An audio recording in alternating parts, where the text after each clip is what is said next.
Hi everyone! Hello ladies and gentlemen! Another day, another adlaw. Ay, grabe naman yarn. So ayun nga, for today's ganap, manglaag mi karon sa among basic nga falls. Huy, grabe naman yarn.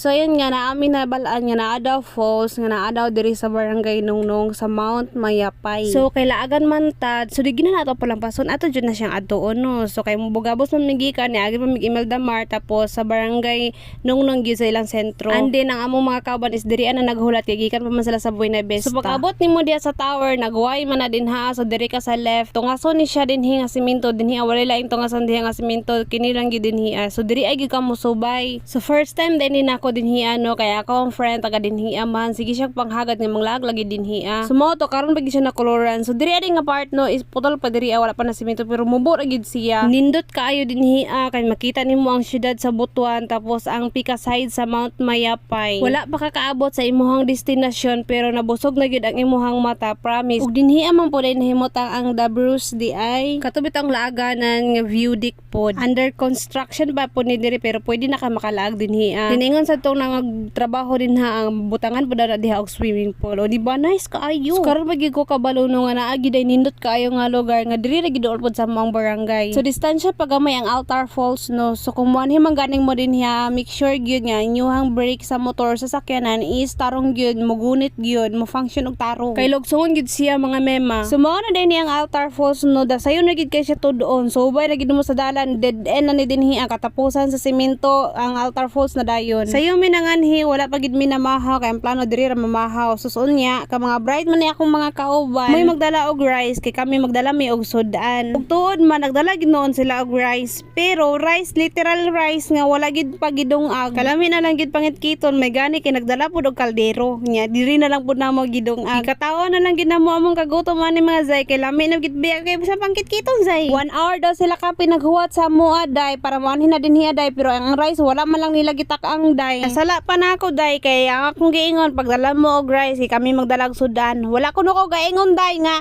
pagdala og rice nga nilungag na. Sumaw to day, diri aday nagdungag pa sila day, wala pa mi kakaon kay wala pa man ang ilahang nilungag, dili man mi makaon og walay rice. Dapat di ato day niingon ko kamoy pagdala sa kanon kay kami ang sa sudan. Ana day dapat to day, dapat wala ko nang ingog rice. Mao sigurong gitawag ni siya diri Altar Falls day kay mura man gid siya og altar. Duha siya ka layer, tos ang iba ba kung gusto ka makatan-aw mukatkat pa ka day dinhi sa kilid ka mukatkat. Sumayon tanang ma-develop ni dinhi day no, kay ingon sa akong friend dinhi daw sa una diri nga sa Disney hagdanan makakatkat pa daw og tarong. Tapos ang bagsakanan daw sa tubig sa una is lalong pa siya malangoyan pa gani daw, karon kay dili na siya malangoyan kay murag napuno na siya og yuta. Mo karon babaw na siya tagapaan na lang. Sayon-sayon naman pud siya katkaton day kay naa may gunit tanan tapos naapoy matamakan nimo. Tarong-tarong na lang gid og gunit mga jay kay wala para bagid intaw iliwat. Hoy, grabe na yon.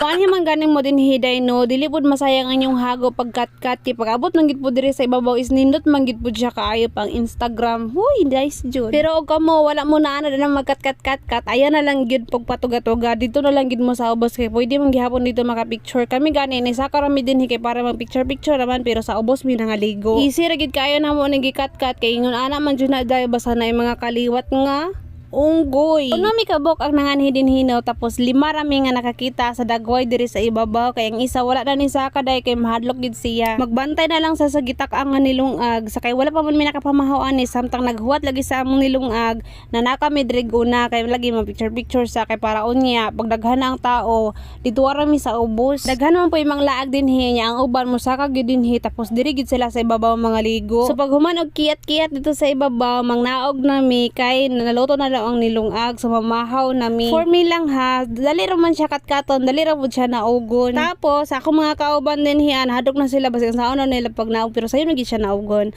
Ang dili ka naog, dili ka kaon. So maningkamot jud nga makanaog kay gipanggutom na gord. Kung ni mga utahan na dili ba hadlok din ha. For me lang ha, dili siya hadlok. Pinakauna sa paghagad sa akong friend din hiya, niingon lagi siya sa ako ang manglaag mi din hi. So kaya nga to din hunahuna no basta man hatag mga bukid-bukid na mahalok gyud ta. Basin unya og naikuan na. Unya kay nakakita man pud ko nga naapoy vlogger nga ni anhi din hiya. Kapalupad man pud siya sa iyang drone. Unya lagi pud kaya nga ako ang friend is taga din hiya man sad niya. Sure gid siya nga safe gid din hi kay syempre taga diri man siya kabalo gid siya. So tuod man pag anhin mo din hiya dili gid siya hadlok kay nganos gikan gid dito sa gawas nakasemento namang gid siya paingon gid sa altar tapos sa ibabaw sad kinaapoy mga namuyo. Kanhi gani na mo ani nga time kay igura gid mi nakahuman og kaon tapos naara yun nangabot na ay nakasakyanan tapos ang uban sad nakamotor sila nangaligo po. So mao na niya akong giingon kung dili gani kabalo mo katkat ayo na lang og katkat palumaluma dihas babaw kay dili na pud ka kanaog para sa ning isa diri di gani ka og ron hot don ginamo ni sudan diri sa ubos na tanawa lagi ron. Ato na lang ning kuhaon oy kay basi mahilak ba nag-expire naman ni iyahang kamayo mo katkat uy mura magdili manguha ay og rami sa una. Huy. Abtik man ang tanan ni kaayo mo katkat og marang sa una. So lahi na gyud ni pagmutongtong na tag 20s no kay murag sakit na ang ato ang hawak. Ug mukurog na sad ang atuhang tuhod. Uy. So mao to naluto na gyud amo ang nilungag tapos ng mga ona po dayon mi. Amo ang gibuhat din hiya is budol fight. So nangkuha lang mi og dahon-dahon sa saging didri sa kilid-kilid tapos naman po'y tarpaulin din hiya ang bot nga disani gikan. Amo po'y among gihanig tapos adi sir na lang ang gihanigan sa amo ang dahon tapos among mga pagkaon. Kasi nakaingon mo naay cottage din hi. Walay cottage din hiya. So ija-ija og plaster kung asa ga gusto mo plaster. So kami lang sa ang naadriya karon kay ang uban na mo nga friend is wala busy pa man tapos ang isa pa gid wala ka uban kina siya baby tapos wala pud siya masakyan. Wala sad ko gadala og motor kay hapit na pud naputol ang brake atong miyo. Nya lugsungon ra ba kaayo paingon din hiya. So walay paglangay pag human na magkaon nangaligo na dayon mi din hiya no. Ug now gyud ang tubig din hiya. Gani ang amo ang mga ilimnon, ang amo ang mga soft drinks, amo ang gihumol din hi sa tubig para mobugnaw. Bisan wala siya ilanguyanan pero malingaw ra gyud ka magpatungod aning aga sa tubig kay ang imong likod bitaw no mura siya massage. Bugnaw kaayo ang tubig kanang inig literal jud nga kana bitaw inig tunlo nimo sa tubig makaihi gid dayon ka tungod sa kabugnaw. Nindot gid siya diri I tell you nice gid siya din he promise. Now, you tell me. Huy. Kung manglaag mangganing mo din hi pagsayo mo kay para ka mo gyud makaunag pwesto din hiya kay naa jud daghay mga botsa. So kay nanang pinangabot so kami manguli na sad mi sapos ni habit mi diri sa the Bruce kay diri ara sad mi ga picture. Kini lang sa for today's video. Diri lang sa Kukutob. Goodbye everyone. Amping. Bye bye.